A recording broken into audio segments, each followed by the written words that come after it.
দীর্ঘদিন পর বড় পর্দায় ফিরছেন অ্যাকশন হিরো মাসুদ পারভেজ রুবেল। আগামী 2 ডিসেম্বর পৃথিবীর নিয়তি নামে একটি ছবির মাধ্যমে আবারও জনপ্রিয় এই নায়ককে প্রেক্ষাগৃহে দেখতে পাবেন দর্শক। দীর্ঘ বিরতির পর চলচ্চিত্রে ফেরা নিয়ে নায়ক রুবেল বলেন, আবারও চলচ্চিত্রে নিয়মিত কাজ করার ইচ্ছা আছে, কিন্তু ভালো গল্প ও মেকিং পেলে কাজ করা যায়। অনেক ছবির বিষয়েই কথা হয়, তো গল্প বা মেকিং নিয়ে সন্দেহ হয়, যে কারণে কাজ করতে পারছি না। এই ছবির গল্পটা ভালো লেগেছে, যে কারণে কাজটি করছি।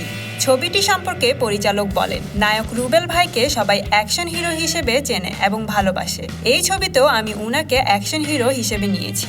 আশা করি দর্শক আগের রুবেলকেই নতুনভাবে দেখতে পাবেন। রুবেলকে অনেকদিন পর বড় পর্দায় দেখে অনেক আনন্দিত হবেন তার ভক্তরা, সেটা তো বোঝাই যাচ্ছে। তিনি আবারও আগের মতো নিয়মিত চলচ্চিত্রে অভিনয় করবেন, এটাই সবার প্রত্যাশা। আপনাদের কি মতামত বন্ধুরা? কমেন্ট করে জানিয়ে দিন। আর হ্যাঁ, লাইক, শেয়ার এবং সাবস্ক্রাইব করতে ভুলবেন না।